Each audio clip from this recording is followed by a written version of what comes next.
आज आपल्या संपूर्ण देशाला किंवा जगाला कोविड-19 या महामारीच्या रोगामुळे अनेक प्रसंगांना तोंड द्यावं लागत आहे आणि त्यामुळे आपल्याला आज प्रत्यक्षात वर्गात बसून शिक्षण घेणं अडचणीचं बनलेलं आहे आणि त्याच्यावरती पर्याय म्हणून आपण काय केलेलं आहे की ऑनलाईन शिक्षण पद्धतीचा आपण वापर करतो। तर या पद्धतीद्वारे आपण आज इयत्ता 10वी मधील विषय आहे विज्ञान आणि तंत्रज्ञान भाग 1 या वर्गात या विषयाचा आज आपण काय करणार आहे अभ्यास करणार आहे। त्याच्यामध्ये पूर्वज्ञानावरती काही मी प्रश्न विचारणार आहे आणि मग आपण आपल्या इयत्ता 10वीतील असणारे जे प्रकरण आहे त्या प्रकरणाकडे वळणार आहे। तर या प्रकरणाकडे वळण्यापूर्वी काही प्रश्न असे आहेत बघा। पहिला प्रश्न असा आहे की आपल्याला सर्वांना माहिती आहे की द्रव्याचे प्रकार कोणते, असा जर प्रश्न विचारला तर या प्रश्नाचं उत्तर तुम्ही पटकन देणार आहे। त्याच्यामध्ये जर आपण बघायला गेलो तर द्रव्याची अवस्था म्हटलं की स्थायू, आणि दुसरं पाहायला गेलं तर द्रव, आणि तिसरं जे आपल्या सभोवताली असणारी जी हवा आहे म्हणजेच वायू, आणि तापमानावरती आधारित असणारी जी अवस्था आहे त्याला आपण म्हणतो प्लाझ्मा। म्हणजेच द्रव्याच्या जर अवस्था आपण बघायला गेलो तर त्याच्यामध्ये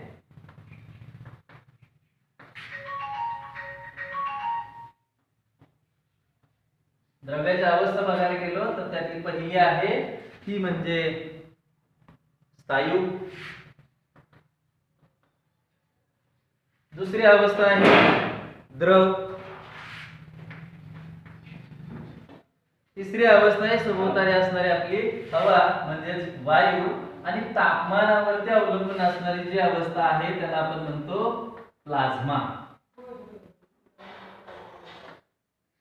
त्याला म्हणतो प्लाझ्मा। हेच उत्तर आपल्याकडनं अपेक्षित आहे। त्याचबरोबर आपण दुसरा प्रश्न पाहणार आहे पूर्वज्ञानावरती मूलद्रव्यांचे प्रकार। मूलद्रव्यांचे प्रकार, तर तुमच्याकडून पटकन उत्तर येईल की मूलद्रव्यांचे प्रकार म्हटले की आपल्याला माहिती आहे बघा की मूलद्रव्यांचे प्रकार म्हटलं तर काय येणार आहे, पहिला असणार आहे धातू, दुसरा असणार आहे अधातू, आणि तिसरा प्रकार आहे धातू सदृश्य।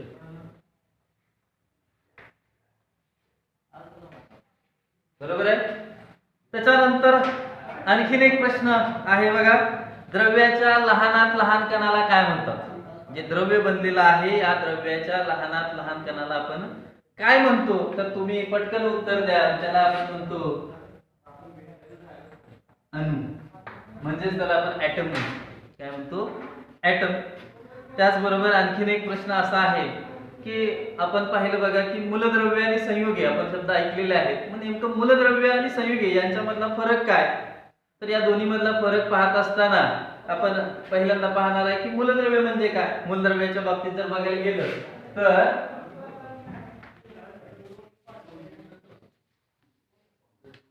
मूलद्रव्य हे एकाच पदार्थाच्या लहान लहान कणांनी बनलेल्या घटकाला आपण काय म्हणतो? मूलद्रव्य म्हणतो। दुसरं मूलद्रव्याच्या बाबतीत सांगायला झालं तर मूलद्रव्याचे अणूंचं कोणत्याही प्रक्रियेद्वारे म्हणजे रासायनिक असू दे किंवा भौतिक प्रक्रियेद्वारे अपघटन करता येत नाही। आणि मूलद्रव्याची उदाहरण घ्यायला गेलो तर आपल्याला माहिती आहे बघा की कॉपर असेल, लोखंड असेल, ही काय आहे? मूलद्रव्य आहे। कॉपर, लोखंड, ऑक्सिजन यासारखी मूलद्रव्ये आपल्याला माहिती आहेत। त्याचबरोबर आपण जर संयोगाचा विचार, संयोगातून रासायनिक प्रक्रियेद्वारे तयार होणाऱ्या घटकाला आपण काय म्हणतो? संयुगे म्हणतो। आणि या संयुगाचं अपघटन आपण रासायनिक प्रक्रियेद्वारे करू शकतो। मग संयुगामध्ये जर नाव बघायला गेलो तर आपल्याला परिचित असणारी नावं आहेत, ते म्हणजे पाणी, पाण्याचं रेणूसूत्र आहे H2O।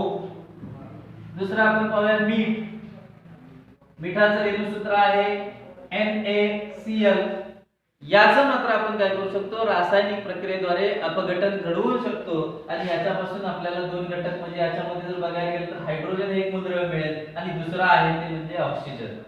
हे रासायनिक प्रक्रियेद्वारेच आपण अपघटन करू शकतो। त्याचबरोबर याचं जर आपण अपघटन घडवलं तर याच्यामध्ये सोडियम आणि क्लोरीन हे दोन वेगवेगळी मूलद्रव्ये आपल्याला पाहायला मिळतील। तर अशा पद्धतीनं हे झालं आपलं पूर्वज्ञानावरती। आपण आता मुख्य विषयाकडे आपण वळणार आहे। आपण जो प्रकरण पाहणार आहे त्या प्रकरणाचं नाव आहे मूलद्रव्याच्या आवर्ती वर्गीकरण। आता वर्गीकरण करणं का गरजेचं आहे, तर आपल्याला माहिती आहे की कोणत्याही गोष्टीचं वर्गीकरण केलं की त्याचा अभ्यास करण्यासाठी सोपं जातं. त्याचं पटकन आपल्याला कमी कालावधीमध्ये अधिक अभ्यास करता येतो, ज्ञान घेता येते. म्हणून हे वर्गीकरण करणं गरजेचं आहे. आपल्याला माहिती आहे की आजपर्यंत 118 मूलद्रव्य आता अस्तित्वात आहे.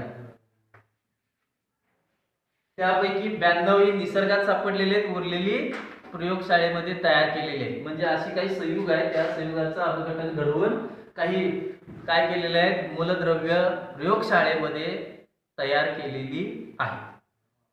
तर या 118 मूलद्रव्यांचा आपल्याला एका काही क्षणामध्ये किंवा काही तासांमध्ये जर अभ्यास करायचा असेल तर त्यासाठी आपल्याला त्याचं वर्गीकरण करणं गरजेचं आहे. पूर्वीच्या काही एवढी 118 मूलद्रव्य नव्हती, काहीच मूलद्रव्यांचा शोध लागलेला होता. जर आपण बघायला गेलं तर मूलद्रव्यांचं वर्गीकरण करण्याचा पहिल्यांदा जर प्रयत्न कुणी केला असेल तर त्या शास्त्रज्ञाचं नाव आहे डोबेरायनर. त्याचं नाव आहे डोबेरायनर. डोबेरायनर या शास्त्रज्ञानं काय केलेलं आहे, पहिल्यांदा मूलद्रव्यांचं वर्गीकरण करण्याचा प्रयत्न केलेला. शास्त्रज्ञाचं नाव आहे डोबेरायनर. या डोबेरायनरनं काय केलेलं आहे, पहिल्यांदा मूलद्रव्याचं वर्गीकरण करण्याचं काम केलेलं आहे. म्हणून त्याचा जो नियम आहे त्या नियमाला म्हटलं जातं डोबेरायनरची त्रिके. डोबेरायनरची त्रिके असं म्हटलं जातं. आता या डोबेरायनरची त्रिके म्हणजे नेमकं काय, पहिल्यांदा आपण त्रिके म्हणजे काय पाहूया. त्रिके म्हटलं की तुमच्या पटकन लक्षात येईल तीनचा गट. तर त्यानं काय केलं की मूलद्रव्यांची समान गुणधर्म असणाऱ्या त्या कालावधीमध्ये अस्तित्वात असणाऱ्या मूलद्रव्यांचं काय केलं, समान गुणधर्म असणाऱ्या मूलद्रव्यांचे 3-3चे गट केले. काय केले, 3-3चे गट केले. आणि या 3-3च्या गटामध्ये सुद्धा मांडणी करत असताना त्यानं काय केलं की त्या गटामध्ये त्यांच्या चढत्या अणुवस्तुमानांकाच्या चढत्या क्रमाने, कशानुसार, अणुवस्तुमानांकाच्या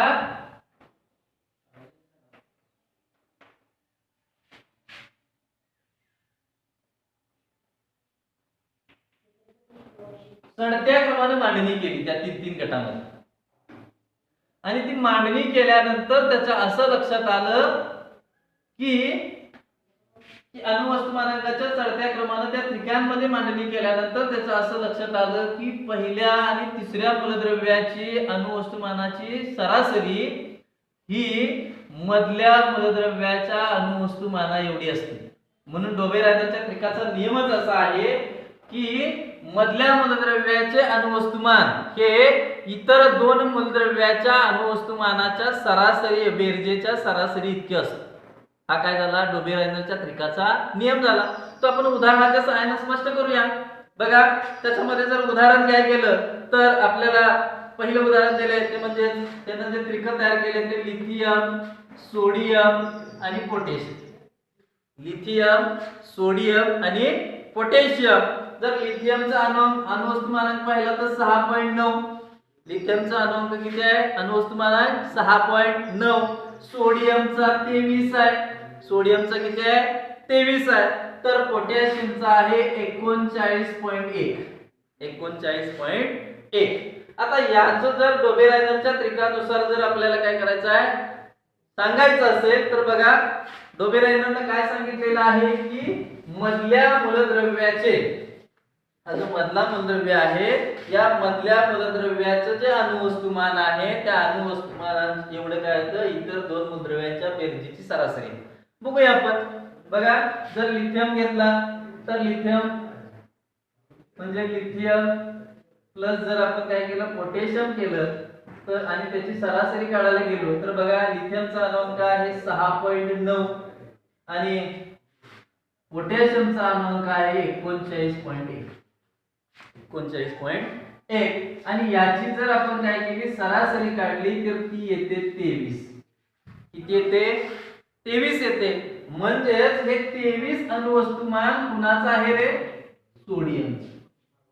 कुणाचं आहे, सोडियमचं. अशा पद्धतीनं इतर काही आणखी दोन उदाहरणं जर आपण पाहिली तर त्यानं जे त्रिक तयार केले त्या त्रिकांमधलं दुसरे एखादं उदाहरण पाहूया. दुसरं उदाहरण आहे कॅल्शियम, स्ट्रॉन्शियम आणि बेरियम. बघा दुसरं उदाहरण पाहूया. कॅल्शियम, स्ट्रॉन्शियम आणि बेरियम हे काय आहे, तीन त्रिका आहेत. या त्रिकांमध्ये सुद्धा कॅल्शियमचा अणुअंक आहे 40.1. त्याच्यानंतर आपण स्ट्रॉन्शियमचा बघायला गेलो तर 87.6 आणि बेरियमचं बघायला गेलो तर 137.3. आता या नियमात बसते का बघूया. डोबेरायनरच्या त्रिकाच्या नियमामध्ये ते बसते का. उदाहरण बघा, मगाशी आपण जसं पाहिलं की पहिला आणि तिसरं मूलद्रव्य यांची सरासरी घेतली, म्हणजे इथं पहिलं मूलद्रव्य आहे, इथं पहिलं मूलद्रव्य आहे कॅल्शियम. पहिलं मूलद्रव्य काय आहे, कॅल्शियम. दुसरं आहे बेरियम. दुसरं काय आहे, बेरियम. आणि त्यांच्यात सरासरी घेऊया. कॅल्शियमचा अणुवस्तुमान आहे 40.1. किती आहे, 40.1. बघा 40.1. आणि बेरियमचं अणुवस्तुमान आहे 137.3. याची जर आपण सरासरी घेतली तर ती सरासरी बघा, म्हणजे 40.1 आणि 137.3 याची जर सरासरी घेतली तर ती सरासरी येते 88.7. किती येते, 88.7. आणि 88.7 आणि 87.6 म्हणजे जवळपास पुन्हा एवढी आहे रे, स्ट्रॉन्शियम एवढी. पुन्हा एवढी आहे, स्ट्रॉन्शियम एवढी काय आहे त्याची सरासरी आहे. तर अशा पद्धतीनं आणखीन एक उदाहरण घेऊन बघूया. बघा, जर आणखीन एक तिसरं उदाहरण जर पाहायला गेलो आपण, की डोबेरायनरच्या त्रिकामध्ये बसणारं जर तिसरं उदाहरण बघायला गेलो तर तिसरा गट आणखीन एक घेऊया. क्लोरीन, ब्रोमीन आणि आयोडीन. क्लोरीन, ब्रोमीन आणि आयोडीन. क्लोरीनचा अणुवस्तुमानांक आहे 35.5. ब्रोमीनचा अणुवस्तुमानांक आहे 79.9. आणि आयोडीनचा अणुवस्तुमानांक आहे 126.9. आता आपल्याला माहित आहे की याच्यामधलं पहिलं मूलद्रव्य आहे ते म्हणजे क्लोरीन, दुसरं शेवटचं तिसरं मूलद्रव्य आहे ते आयोडीन. यांची जर सरासरी घेतली तर ती कुठली येते, मधल्या मूलद्रव्या एवढी येते किंवा त्याच्या जवळपास. बघूया आता सरासरी काढू. बघा, पहिलं मूलद्रव्य आहे क्लोरीन, तिसरं मूलद्रव्य आहे आयोडीन. त्याची सरासरी काढणार आहे आपण. पहिल्या मूलद्रव्याचा अणुवस्तुमान आहे 35.5 आणि दुसरा आहे आयोडीन. आयोडीनचा आहे 126.9. यांची जर आपण सरासरी काढायला गेलो म्हणजेच क्लोरीन आणि आयोडीन यांची जर सरासरी काढायला गेलो तर ती सरासरी येते 81.2. आणि 81.2 जे आहे ते जवळपास पुन्हा एवढे येते,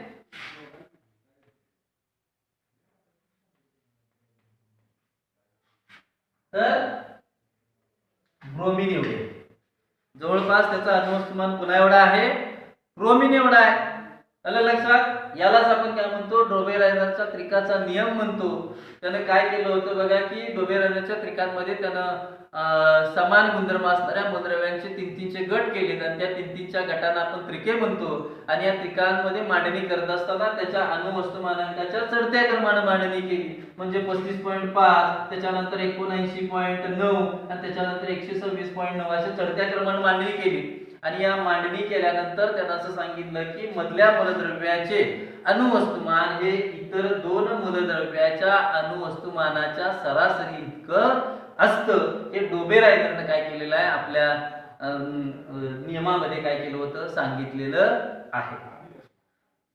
त्याच्यानंतर आपण हे झालं डोबेरायनर. डोबेरायनरवरती तुम्हाला याच्यावरती प्रश्न विचारला जाईल की डोबेरायनरच्या त्रिकाचा नियम लिहा.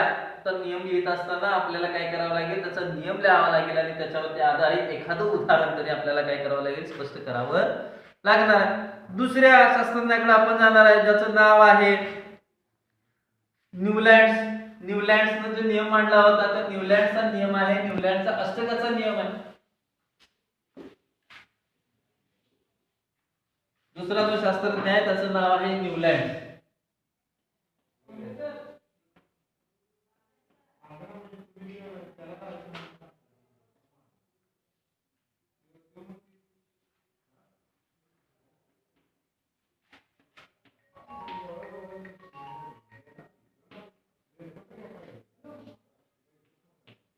न्यूलँडचा अष्टकाचा नियम बघा. न्यूलँडने काय केलं होतं सन 1866 मध्ये, सन 1866 मध्ये मूलद्रव्य त्याच्या अणुवस्तुमानाच्या चढत्या क्रमाने मांडणी केली.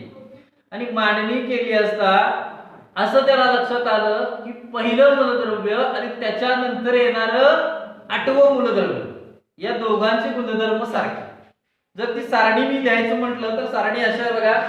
हायड्रोजन, लिथियम, त्याच्यानंतर barium, boron, carbon, nitrogen, oxygen आणि त्याच्यानंतर 8व्या क्रमांकावर येणारं फ्लोरीन, याच्या 8व्या क्रमांकावर सोडियम, मॅग्नेशियम, ॲल्युमिनियम, त्याच्यानंतर सिलिकॉन, फॉस्फरस, सल्फर, त्याच्यानंतर chlorine, potassium, calcium, chromium, titanium आणि त्याच्यानंतर मॅंगनीज आणि आयर्न.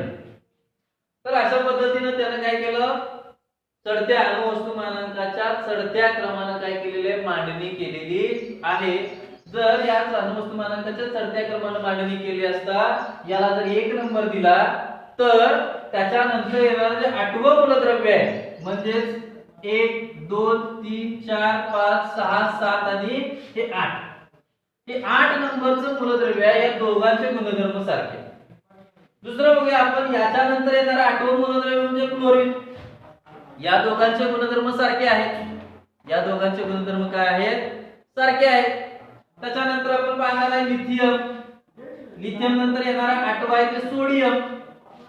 या दोघांचे गुणधर्म कसे आहेत सारखे आहेत. अशा पद्धतीने त्याने काय केलं न्यूलँड्सनं अणुवस्तुमानाच्या चढत्या क्रमाने मांडणी केली आणि चढत्या क्रमाने मांडणी केल्यानंतर त्याने जो सांगितलेला नियम आहे तो नियम असा आहे बघा. मूलद्रव्यांची चढत्या क्रमाने मांडणी अणुवस्तुमानाच्या चढत्या क्रमाने मांडणी केली असता पहिल्या मूलद्रव्याचे आणि त्याच्यानंतर येणाऱ्या 8व्या मूलद्रव्याचे गुणधर्म सारखे असतात. असं काय केलं त्यांना आपल्या नियमामध्ये सिद्ध केलं आहे.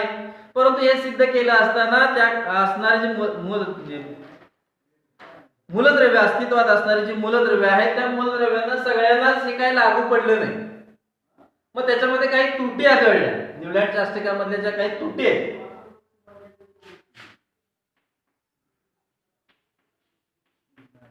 त्या त्रुटी आपण पाहणार आहोत. म्हणजे त्यानं जो नियम मांडला तो नियम या सगळ्या अस्तित्वात असणाऱ्या मूलद्रव्यांना लागू झाला नाही. मग त्यानं काही त्रुटी मांडल्या. त्या त्रुटीमध्ये बघा ज्ञात त्यावेळी जी मूलद्रव्य होती ती ज्ञात मूलद्रव्य होती 56. ज्ञात मूलद्रव्य होती 56.